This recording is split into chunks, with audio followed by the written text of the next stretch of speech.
E aí pessoal, tudo bem? Sejam bem-vindos à nossa correção das questões do primeiro cadernão de língua portuguesa. No caso, esse vídeo vale para as turmas de primeira fase que tem aula comigo lá na escola. Tudo bem? Essas questões, como vocês devem lembrar dos assuntos que a gente estudou em sala de aula, elas são pautadas principalmente na questão de interpretação de texto mesmo, que é uma coisa muito importante para esse início de estudo da língua portuguesa dentro do ensino médio, conhecer como um texto funciona, como a interpretação de texto vai ser feita, como a significação acontece. A gente falou também sobre signo linguístico, falamos sobre tipos de linguagem e variação linguística. E também um pouquinho sobre funções da linguagem. No caso, as questões aqui desse cadernão, todas são baseadas principalmente em interpretação de texto e variação linguística, certo? Com um pouquinho de tipos de linguagem. Vamos lá, vamos começar. A primeira questão diz assim pra gente, é uma questão do Enem. Nós temos essa imagem aqui. Nesse texto, primeiro bora dar uma analisada nele aqui. Nós vemos várias pessoas, né? Notem que todas essas aqui, essas pessoas que estão brancas, né? Elas têm essa corda de girar que é colocada em boneco. Isso serve para indicar o que pra gente? Que essas pessoas são de alguma forma controladas, né? Essa mensagem que ele quer passar, que são pessoas que você girou o controle e elas seguem na direção que elas são mandadas. No caso diferencial, tá? Nessa pessoa aqui, ela não tem a corda nas costas e ela está indo para o lado contrário, como se fosse alguém que tem uma opinião diferente, alguém que não está sendo controlado, ou simplesmente alguém que não segue o pensamento das grandes massas. Então, isso já é a nossa interpretação. Vamos ler o texto da questão. A linguagem não verbal, de uma forma bem simplificada, é aquela linguagem que não vai usar os signos linguísticos, ou seja, ele não vai ser nem pela fala, e é uma linguagem que não vai usar a escrita também. Ilustrações, fotografias, são tipos de texto que se encaixam na linguagem não verbal. Então, a linguagem não verbal pode produzir efeitos interessantes, dispensando assim o uso da palavra. Então, eu posso ter um texto que não tem palavra nenhuma? Com certeza, certo? Esse aqui é um grande exemplo. O cartoon faz uma crítica social. A figura destacada está em oposição às outras e representa a opressão das minorias sociais, carência de recursos tecnológicos, falta de liberdade de expressão, defesa da qualificação profissional ou reação ao controle do pensamento coletivo. Opressão das minorias sociais não se enquadra muito bem aqui, porque essa pessoa, por mais que ela seja o único, você não tem nenhuma ideia de que ele está sendo oprimido. Esse tema não está sendo debatido aqui. Carência de recursos tecnológicos também, não tem nada aqui nesse cartoon que dê a ideia de tecnologia pra gente. Falta de liberdade de expressão, também nada aqui. Defesa da qualificação profissional, também não. Evidentemente, como é uma pessoa indo contra tudo aquilo que as massas estão indo, é a reação ao controle do pensamento coletivo, certo?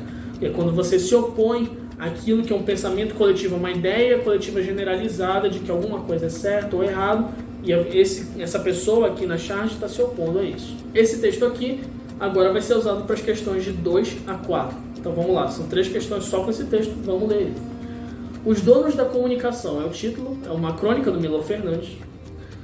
Os presidentes, os ditadores e os reis da Espanha que se cuidem, porque os donos da comunicação duram muito mais.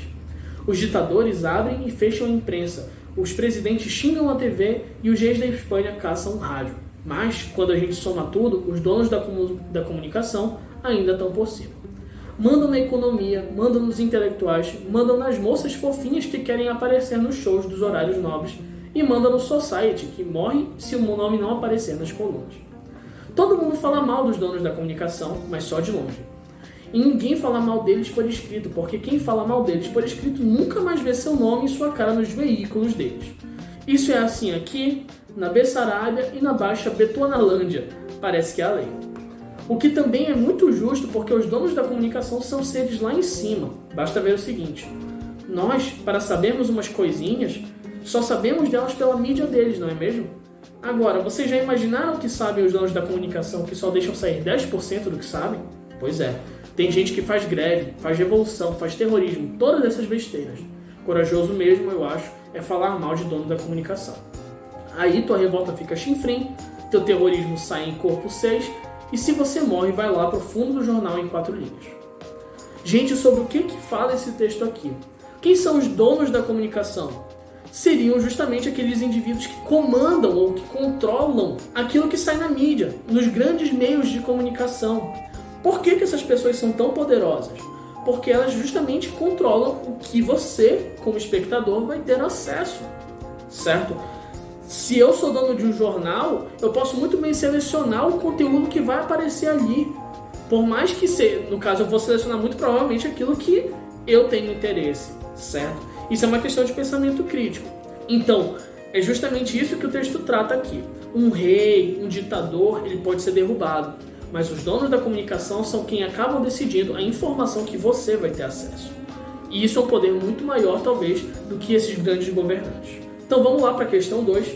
Para Milor Fernandes, no texto apresentado, os donos da comunicação são produtores de tecnologia de informação e comunicação, vamos guardar essa daqui, dirigentes de órgãos governamentais que regem a comunicação do país, proprietários de veículos de comunicação em massa, apresentadores de telejornais e programas populares de televisão ou funcionários executivos de empresas de publicidade. Como a gente acabou de falar, são os proprietários de veículos de comunicação em massa. É quem decide o que você vai ter acesso em termos de informação. Questão 3.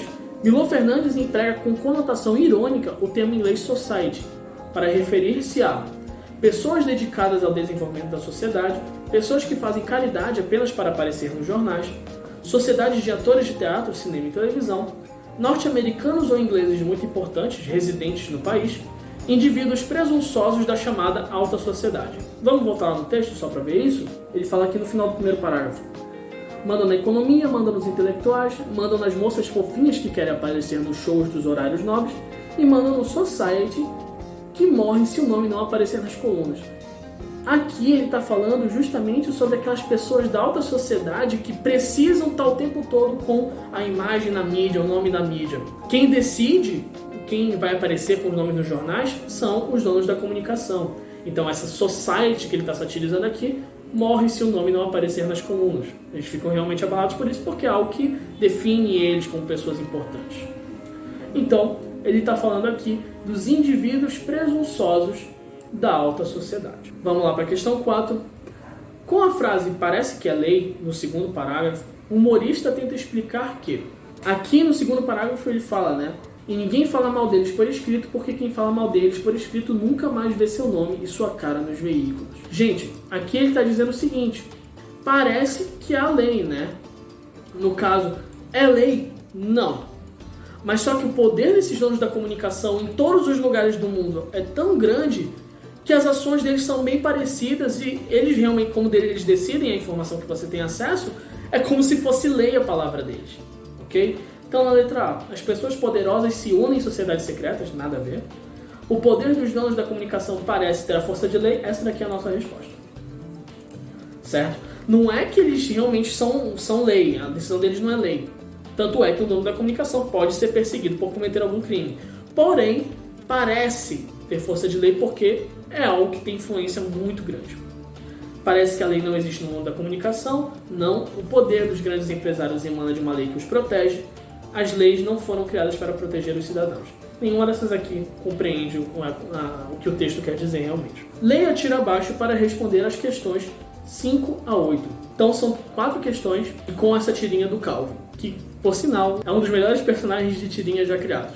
Caso vocês não conheçam, também vão atrás, que é muito legal. Aqui no primeiro quadrinho. Papai, sabe o que eu descobri? Que o significado das palavras não é uma coisa fixa. Qualquer palavra pode ter qualquer significado. De certa forma, ele está certo. Quando a gente dá novos significados às palavras, o nosso velho idioma se transforma em um código excludente. Vamos até marcar isso aqui. 2 gerações podem ser divididas pelo mesmo idioma.